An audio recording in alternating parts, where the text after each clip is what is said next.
ஃபாரூக் ஜமாலி அவர்கள் கருத்துரை வழங்குவார்கள்.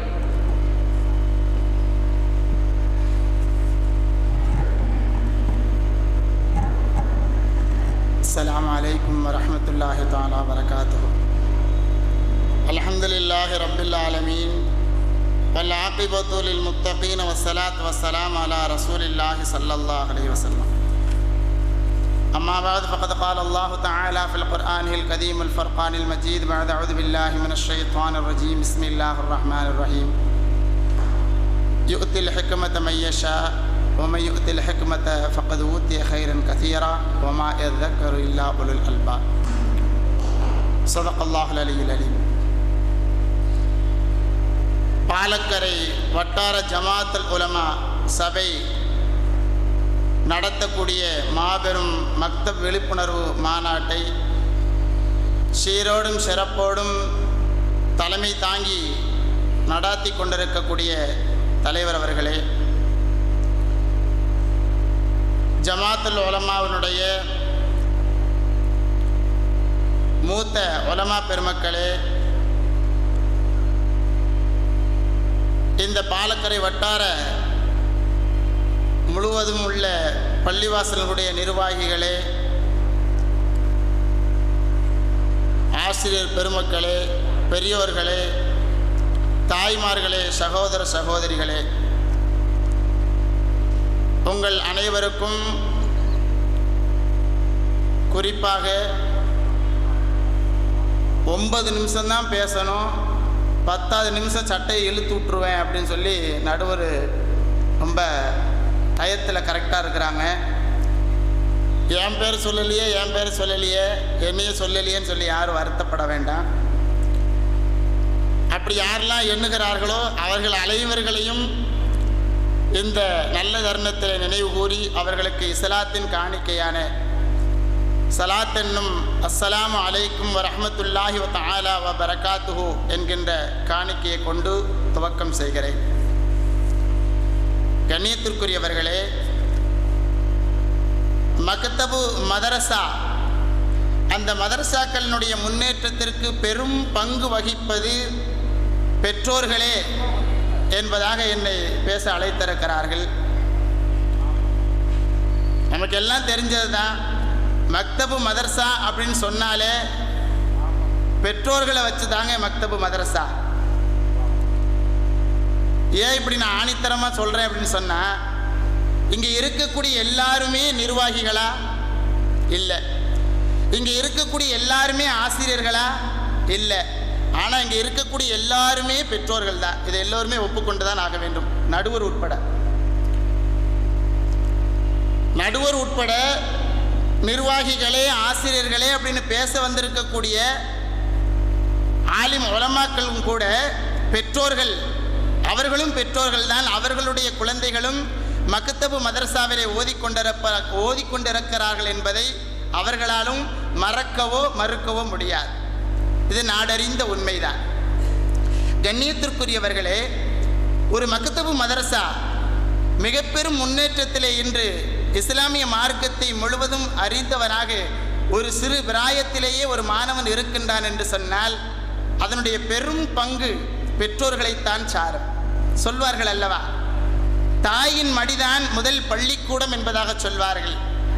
அது உலக கல்விக்கு மட்டுமல்ல,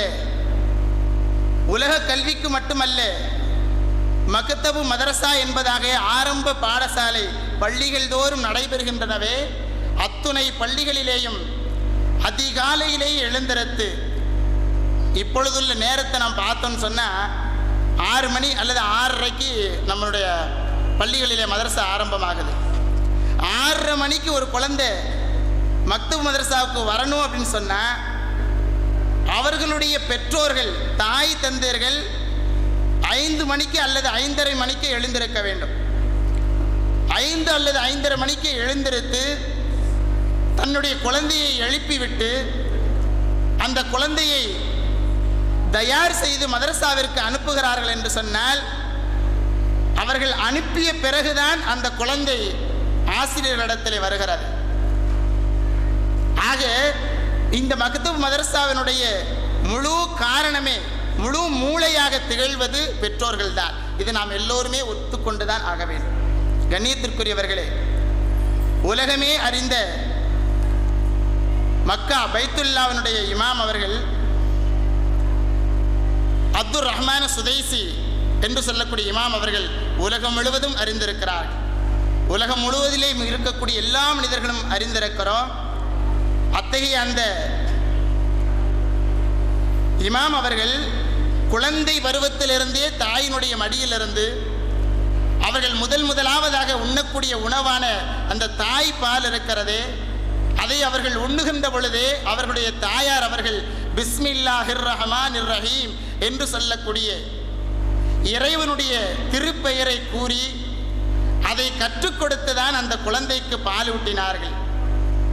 அது மட்டுமல்ல, அந்த குழந்தைக்கு பால் கொடுக்குகின்ற பொழுதெல்லாம் இறைவனுடைய ஞாபகத்தை அதிகமாக சுமந்து இஸ்லாமிய மார்க்கத்தினுடைய ஒரு பெரிய அடையாளமாக தன்னுடைய மகன் திகழ வேண்டும் என்கின்ற ஆசையோடு அதிகமாக அவர்கள் எப்பொழுதெல்லாம் அந்த உணவை பாலை ஊட்டுகிறார்களோ, பாலை ஊட்டுகின்ற பொழுது அந்த தாய் அவர்கள் துஆ செய்து கொண்டே இருப்பார்களாம்.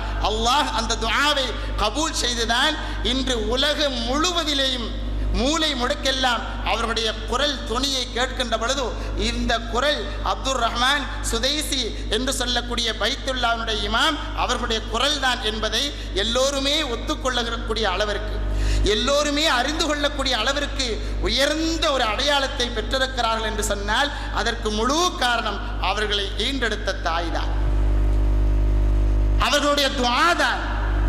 அதன் காரணமாகத்தான் இந்த அளவிலே அவர்கள் உலகம் முழுவதிலும் பேசப்பட்டு கொண்டிருக்கிறார்கள். அல்லாஹ் அவர்களை முழுவதுமாக ஈமானுடைய ஒரு அடையாளமாகவே அல்லாஹ் கபூல் செய்து கொள்வானாக. கண்ணியத்திற்குரியவர்களே, இதே போல ஒரு தாய் தன்னுடைய குழந்தையை, தாயாக இருக்கட்டும் தந்தையாக இருக்கட்டும், தன்னுடைய குழந்தையை இஸ்லாமிய மார்க்கத்தில் இஸ்லாத்தினுடைய சட்டத்திட்டங்களை அறிந்து கொள்வதற்காக வேண்டி மக்தபு மதரசாவிற்கு அனுப்புவதற்காக வேண்டி எந்த அளவிற்கு அவர்கள் உறுதுணையாக, எந்த அளவுக்கு அவர்கள் மும்முரமாக செயல்பட்டு கொண்டிருக்கிறார்கள். ஒரு விஷயத்தை, ஒரு கதையை சொன்னால் உங்களுக்கு அழகாக புரியும். குழந்தையை காலையிலேயே எழுந்திருச்சு அந்த குழந்தையை தயார் செய்து அனுப்புகின்ற பொழுது அந்த குழந்தையை தாய் தந்தையை திட்டிக் கொண்டுதான் மதரசாவுக்கு செல்லும். என்னப்பா இது, நைட்டு நம்ம டிவி பார்த்துட்டு படுத்தோம், காலையிலேயே 5 மணிக்கெல்லாம் எழுப்பி விடுறாங்களே அப்படின்னு தாய் தந்தையை திட்டிக் கொண்டு தான் குரானை தூக்கிட்டு மதரசாவுக்கு வந்து சலான் சொல்லிட்டு வந்து மதரசாவில் ஓதிட்டு போகும். ஆனால் ஓதி நல்ல குரானை கற்றுக்கொண்ட பிறகு, இஸ்லாத்தினுடைய சட்டத்திட்டங்களை கற்றுக்கொண்ட பிறகுதான் அந்த தாய் தந்தையர்களை திட்டிய அந்த எண்ணம் அந்த மனிதனுக்கு, அந்த குழந்தைக்கு புலப்படுகின்ற பொழுதுதான் தாய் தந்தையினுடைய பெருமையை உணரக்கூடிய நிலை ஏற்படும். இதற்கு ஒரு உதாரணம், அழகாக ஒரு உதாரணம், சிறு உதாரணம் நான் சொல்லி முடித்துக் கொள்கிறேன். ஒரு தாய் பறவை ஒரு 4-5 குஞ்சுகளை ஈண்டுகிறது.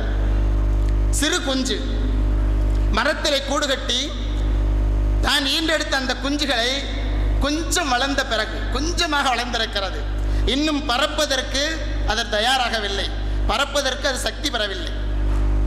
அந்த தாய் பறவை என்ன செய்கிறது, தன்னுடைய அந்த குழந்தை தான் ஈண்டெடுத்த அந்த குஞ்சுகளை பறவை அந்த மரத்தினுடைய கிளையினுடைய ஓர பகுதியிலே வரிசையாக நிப்பாட்டி வைக்கிறார். தன்னுடைய குஞ்சுகளை ஒவ்வொன்றாக வரிசையாக நிறுத்தி வைக்கிறார். நிறுத்தி வைத்துக்கொண்டு இந்த ஓரத்திலே அந்த தாய் பறவை நின்று கொண்டு தன்னுடைய குஞ்சுகளை ஒவ்வொன்றாக நெருக்கி கொண்டே இருக்கிறார். என்னவாகும், குஞ்சுகள் கொஞ்சம் கொஞ்சமாக நெருங்கி கொண்டிருக்கின்ற பொழுது அந்த குஞ்சுகள் நினைக்கின்றன, நம்மை பெற்றெடுத்த தாய் நம்மை என்ன ஒரு பெரும் சுமையாக நினைக்கிறார், நம்மை வளர்க்க அவளால் முடியவில்லையோ என்பதாக எண்ணிக்கொண்டு தாயை தன் மனதிலே திட்டிக்கொண்டு அந்த குஞ்சுகள் கொஞ்சம் கொஞ்சமாக நெருங்குகின்றன.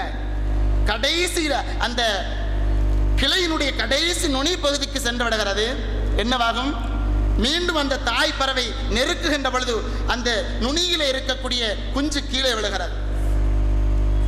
குஞ்சு கீழே விழுகின்ற பொழுது என்னவாகும், தப்பித்துக் கொள்வதற்காக வேண்டி தன்னுடைய இறக்கைகள் ஒட்டி இருக்கக்கூடிய அந்த குஞ்சினுடைய சிறு இறக்கைகளை தானாக எடுத்து அப்படியே விரித்து ஆடுகிறது. கொஞ்சம் கொஞ்சமாக விரிக்கின்ற பொழுது அப்படியே பறக்க ஆரம்பித்து சிறிது இந்த பூமியுடைய பாகத்தினுடைய சிறிது கீழே வந்த உடனே கீழே விழுந்து விடுகிறது. மீண்டும் அந்த குஞ்சு தானாக தன்னுடைய இறக்கைகளை விரித்து பறக்க ஆரம்பிக்கிறது. இதே போல அந்த தாய் குஞ்சு ஒவ்வொரு குஞ்சாக தள்ளி விட்டு கொண்டே இருக்கிறது.